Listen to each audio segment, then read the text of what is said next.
Give me some red wine, baby. LifeAHolic mom here, and today we have a beautiful couple, a married couple here from California, but they actually are in Georgia at the moment, and in the future they will be here in Costa Rica with us. So they are going to tell us a little bit about their journey, why they decided why they chose Costa Rica, and we're going to do a two-part show. So we're going to talk to them while they're in Georgia before they actually come here to Costa Rica, and then once they arrive in Costa Rica, we're going to have a in-person interview like we do, chat with an expat, because right now they are pseudo expats. All right, so welcome guys, welcome. Thank you. So why don't you guys introduce yourself and tell us a little bit about what you do there well, you're in Georgia now, so tell us a little bit, introduce yourself. What do you do? What did you do before you retired in Los Angeles? Okay, my name is Demetrius Eddens. I used to live in Moreno Valley in the Inland Empire in Southern California before coming down here to Georgia to be with our daughter. And before I contracted the COVID, I was working for the school district as a campus monitor for Moreno Valley School District for a number of years. And then I decided to go on and retire. I was tired of dealing with disrespectful kids. Talk about it. Woo, shout. All right, and what about you, Will? And my name is William Eddens. I am also retired. I retired in June of 2019. I did 31 years of law enforcement service. And thank you for that. In 2 months. And also, she said in 2 months. I give my 2 months too. And I also am a U.S. veteran too from the Air Force. And I have, we have decided that Costa Rica was going to be our forever location home, that we are going to build a retirement for ourselves. Awesome. Nice segue, because the very next question is, why? Why did you guys choose Costa Rica to be your forever home? What are some of the characteristics about Costa Rica? Why are you even leaving? Why are you even leaving Southern California? Why are you leaving, and what made you choose Costa Rica? Well, we're leaving California because of the hustle and bustle, because of a lot of the fake attitudes of the people that you come across, that sometimes you don't know who you can trust, talk to the people, and who you can't trust, and it just becomes a guessing game after a while. So we decided we were just tired of the hustle and bustle, the day-to-day grind of stress that caused us both to get high blood pressure and develop that over the years. Huge. And the traffic is just a beast. Yep. Every time you get on the freeway, it takes 3 hours to get to anywhere you got to go, and to come back home exactly the same. And so we chose Costa Rica because we wanted the tranquility, the serenity, the peacefulness of a laid-back style of a Pura Vida life. Woo. So that's why we chose Costa Rica, and because of the people are beautiful and their spirit is good, and it seems pure at heart, not fake. Exactly. Mm-hmm. Wow. Mm-hmm. On the practical side, though, the cost of living too. As you know, California, it's a high-cost state to live in. Yeah. And although I was 54 when I retired, I didn't want to work anymore. I had worked hard enough, 37 years total employment time, and I wanted something that was going to put me enjoy my life. Basically, is what I want to do. I want to enjoy my life. I mean, I just picked up yoga this year as a way of relaxing and de-stressing, and it's wonderful. I mean, I used to tease about those things, but now it's a wonderful thing. Yeah, it is. Yeah, it is. Well, thank you guys. I mean, that's pretty awesome. And the crazy thing is, every time I ask these questions, there could be 100 different people, but everybody has the same answer, which is, I want to be happy. That's like the bottom line. And Right. even though I'm considered successful in my own right, I feel like I made it, and I got this big house and all these cars. That is nothing compared to your happiness. So you could have a million things, you in debt up to your ass, trying to figure out what other second job can I pick up to keep up this lifestyle that's killing me. And so like you guys got it. Some people don't ever get it, and they don't understand how the merry-go-round works. They don't understand how mortgages work, interest rates, getting you to get as many claws in the system as possible so you can't escape. You guys are lucky that you are able to figure out how I can liquidate and get the hell out of there, use those assets to purchase something that we can be happy. And we're not, like Will said, retired but have to pick up a second job to help to make ends meet. That's not, what is retirement? Why are you still working? You should be traveling the world. Exactly. But no, I can't because I'm stuck in this merry-go-round of American life. Ends meet in California. And in California, to top all of that off, to live in California, you just have to hustle. You just have to hustle at all times. There's no rest. There's no time. Weekends is what Costco, Target, and then you back at it again on Monday. There's no rest for the weary. There's no rest for the weary. All right, very cool. And we begin to normalize the stress too. And I think that's probably the greatest denial that says it's not stressful. No, we begin to normalize it. Yeah. Because after I retired, I'm getting up at the crack of dawn or 3 o'clock in the morning and discovering, the commute and all this stuff, that now I am much more relaxed now than I was before. Yeah, you are. I'm enjoying my life more now. And the little things that I always missed, I'm going from point A to point B and not seeing things in between. Now I see the things in between, the flower, the smell of barbecue, the birds chirping. It's just those little things. And I see my granddaughter smiling sometimes. I mean, all those little things I've probably noticed, but just never acknowledged them as something good to look at. Because you rush through them. You rush through them. Sit back and it's look. like you're riding your life, you're in a jet. But when you get off and you start walking to your new destination, you're like, where did that building come from? I never saw that before. They go to a 10-story building. It's like, was that there all this time? 20 years I walked past this building. That's your life. You just speed through it, and hopefully you get to the other side. But that's no way to live. That's no way to live. That's not normal. That's not. I call that living to die. Ooh. That's deep. That's deep. That's my take on it. So tell us what happened to you just recently. Tell us about your COVID experience. Well, probably I could let my husband tell you better because I don't remember a lot of it that happened to me.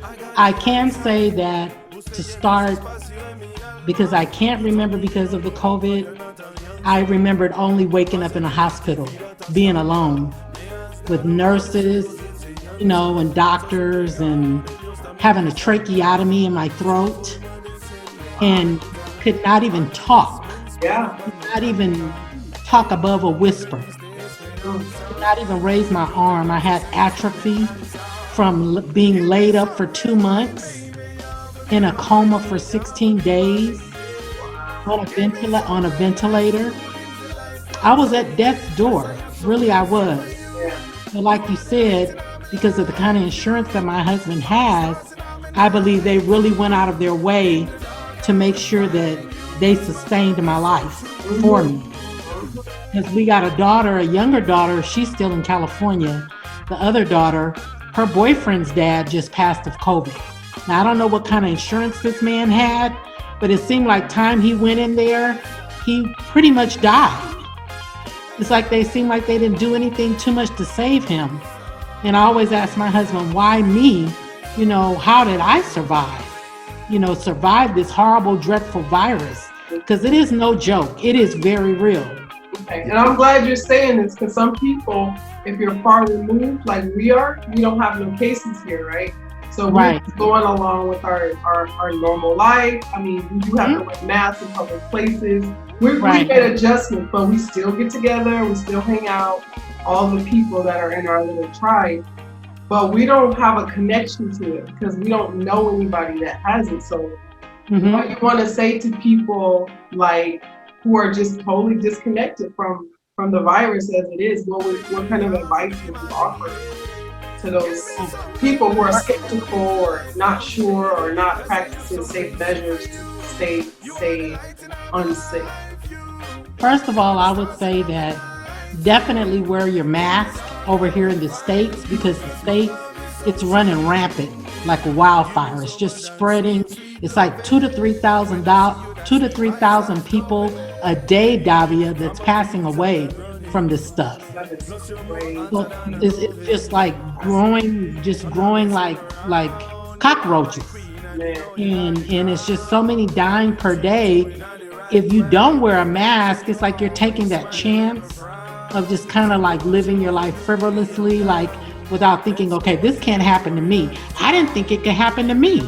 And it did. I was going to say, everybody probably thinks, and it did happen to me.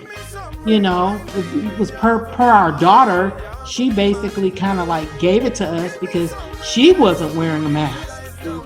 But she didn't get it, you know, her and my husband, they didn't get the effects like I did. It didn't affect them to the point of where they ended up hospitalized. They were just sick.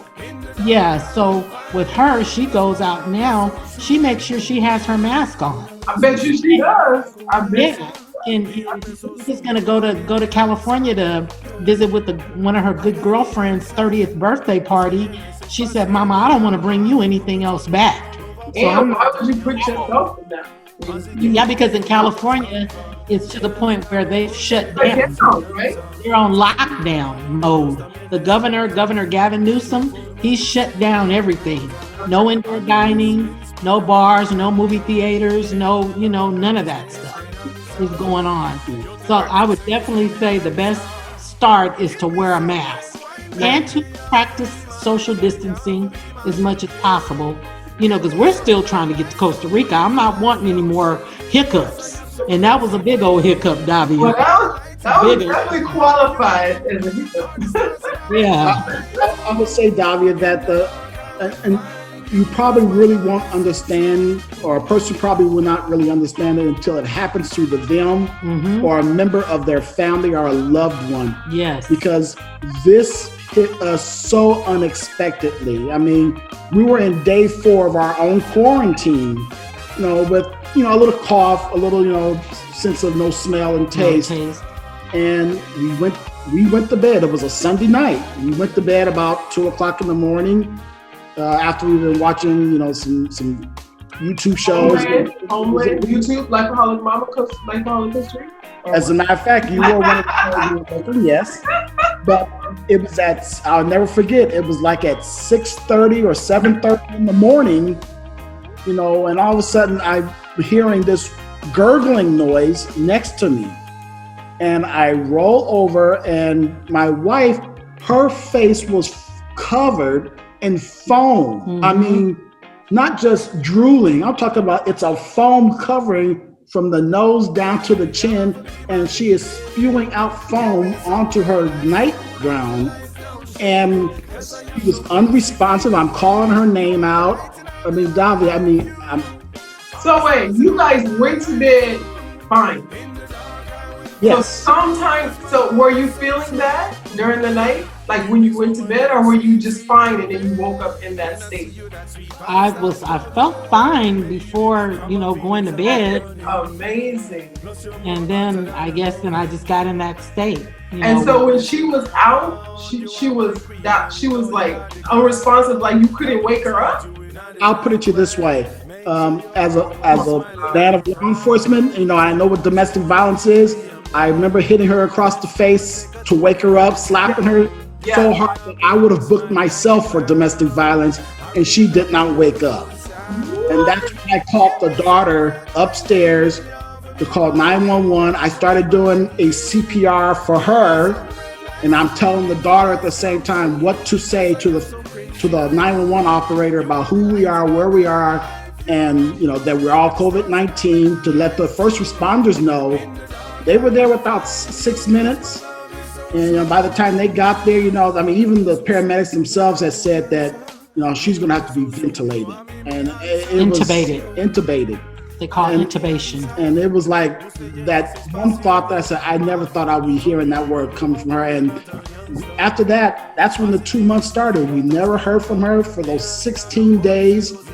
It was the most horrible aspects of having to deal with the phone calls, because we could not go to the hospital. Everything's being done by cell phone. My battery depleting every single day for those 2 weeks, between calls to the West Coast to notify family, doctors, nurses, the PAs, the insurances. It was, again, we were out of state and out of network. It was horrible. I mean, even on my own psyche, even I was brought to my knees. And I like to be out of person. Yeah. I was brought to my knees on this. And I could bring anybody to their knees. That many tears going to bed, and many tears waking up in the morning. But I still had, a daughter here. Yeah. Just as, that vulnerable as I was. So we both had to support each other. Yeah. As our family on the West Coast was, what's up with them. And I'm talking to the doctors at least once a day, and hearing these reports about, the ventilator is now supporting 60% of her breathing, and or maybe 80% of her breathing. I think one day it was like 100% of her breathing was all by the machine. And it was horrible. Wow. And we couldn't visit. And we could not visit her. They protocoled the hospitals where if you're a patient or a worker, you're not going in there. Because of I get it. But still, if you're that person's family member, you want to be next to them. But I get the why, but that's still sad. It's very sad. Like, so many people have died. You probably woke up and was like, I didn't know where I was. I didn't even know how I got there. Yeah. I didn't know how I arrived there. I didn't even know what happened to me. I didn't even know why I had a tracheotomy in my throat. Wow, and I that's so scary. Talk to ask questions because my voice was affected from the tubes being put down my throat. It was horrible. It was just a nightmare. So it wasn't until she came home after 2 months. I mean, we had one video chat with her. We was able to get a cell phone to her, a video message to her. But it wasn't until she came home, and I think it was our first night together, that's when I explained to her what had happened in the 2 weeks, all that had happened. And in her mind, it's like as if she went to sleep and she woke up in the hospital. Mm-hmm. But those 2 weeks for us on this side of her coma, it was stressful as hell. It was stressful. Wow, well, you guys definitely made it through, it sounds like. And it sounds like you guys are still... Yeah, but the funny part was that I remember when her first question to me was, when we talked on the phone for the first time was, are we still going to Costa Rica? Yeah. I still have that on my mind. I had not forgotten that. It was like, y'all ain't giving up my position. I don't care. I'm going to get through this and get my behind to some peaceful living. I had to get through all those occupational therapies and of course. therapies and you had to relearn. Yeah, exactly. Yeah, I had to relearn how to walk. Wow, We've been this is a whole so long conversation. It's very interesting because a lot of people don't even know. I don't. Not a lot of people. I don't have any stories like this that I think I've seen them on YouTube. I don't know anybody who's had a real story except for you that I'm connected to in any way. These are all strangers. So it's very interesting, and I'm glad that you're saying this so that when I do put this video out, people who are skeptical or not sure or whatever they are, maybe they can take something that you're saying resonates with them, and they can take something of what you guys say home and maybe put it in practice if they're not currently doing that. So all right. So well, thank you for sharing because that's very personal. Yeah, it probably is. Very emotional. I know y'all. I know Will's trying to be the big strong man, but I think I saw a tear come out the right corner of his eye. Because, you know, his other half was not doing so well. So I already know. So thank you guys for sharing that very, very personal bit of information about your life. So on a happier note, what's your favorite thing about Costa Rica? Besides the cost of living, you guys gave us a summary, but if you could narrow down one thing that tells you like Costa Rica is my forever home, what would that be? My favorite thing is the peacefulness, the tranquility, and the distressful lifestyle that's over there. That would have to be my favorite thing, of the nature. Yeah, the nature. And what about you? What's your favorite? I would say, though, in a nutshell, all what you just said was perfect. Yep. It's So my favorite thing. And of course, cost of living. Yeah, cost of living. For sure. So I have a question.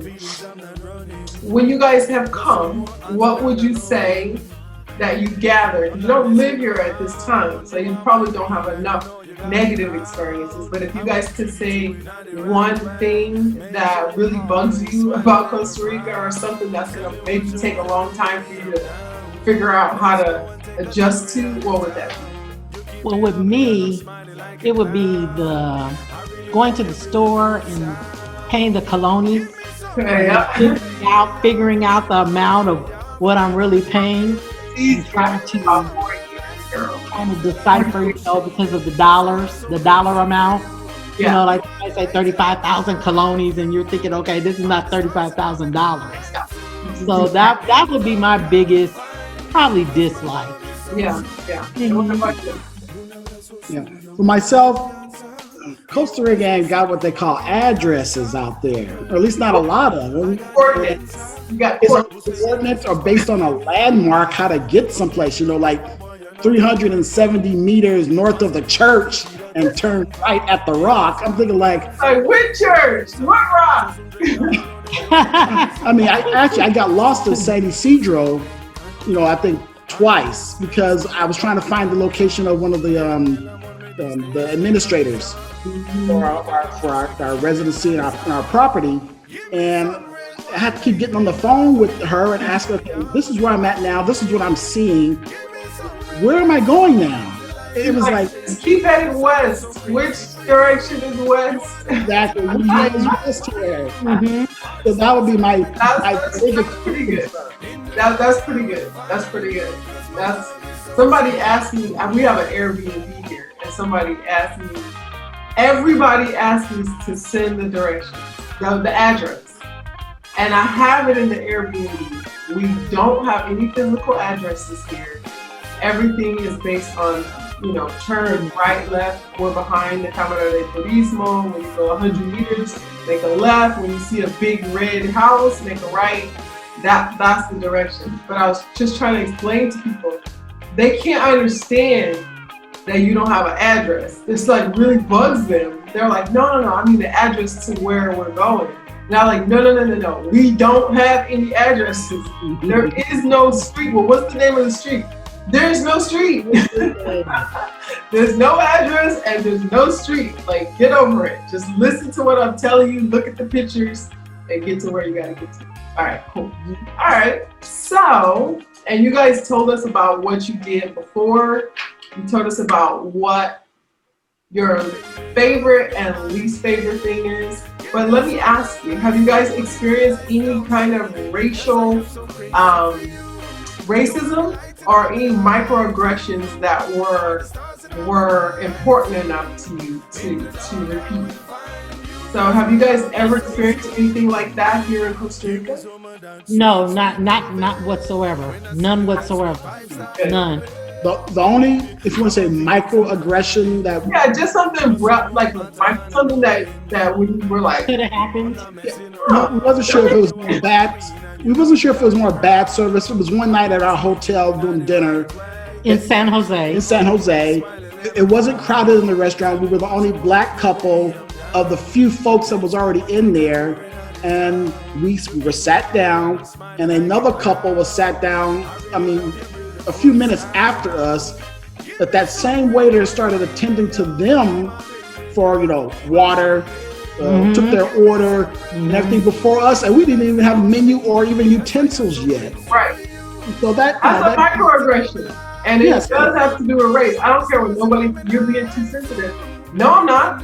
I'm not being sensitive. If I was here first, and I've been sitting here for 5 minutes, there's no reason why that other people. Why are you passing us up? Yeah, like I exist, I'm here. That's like when people get in front of me, I'm like, wait, you don't see me standing in line? You don't see two adults that have come into your establishment that don't have water and napkins, of course. I consider that a microaggression. So yeah. We literally got up, walked out of that restaurant. We did tell the manager. Yes, I told the manager.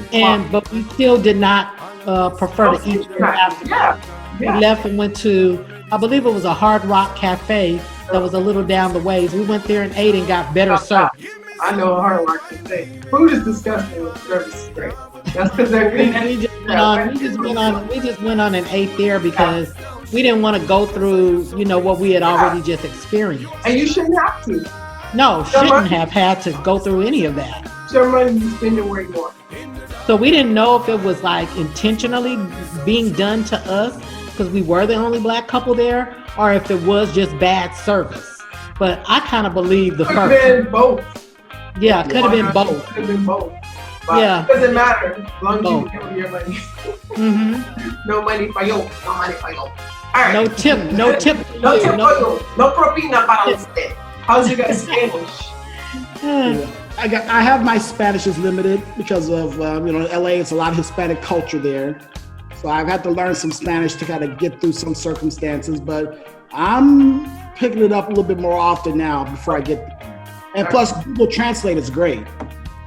It is, but I'm gonna need y'all to step up your Spanish game.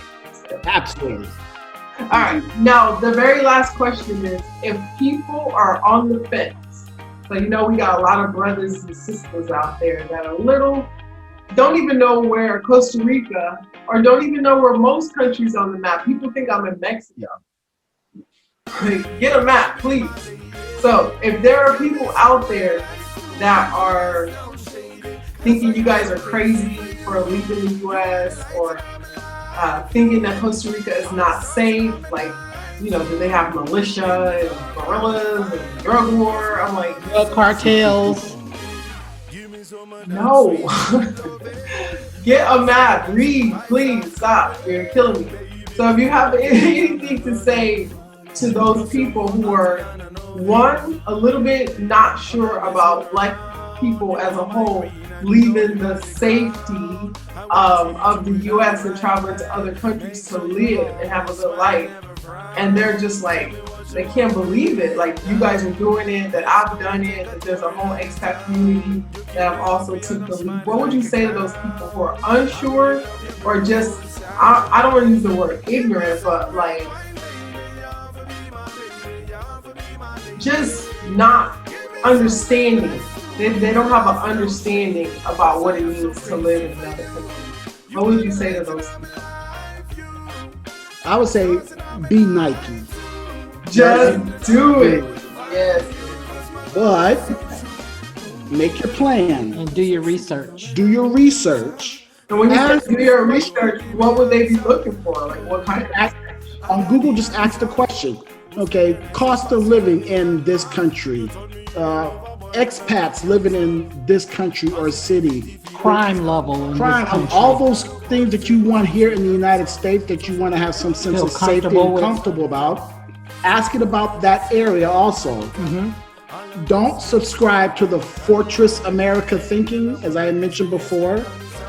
And I read a saying that travel is not reward for working, it's education for living. Ooh, yes. And yes.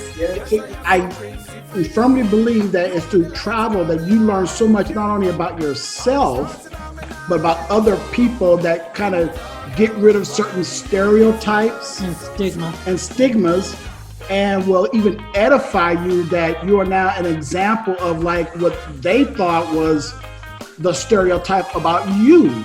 I mean, I have to admit, it was the 1980s when I went into the Air Force, early 80s, and I met, white guys who were from the Midwest who had never seen black people before, but only knew them from what they saw on TV.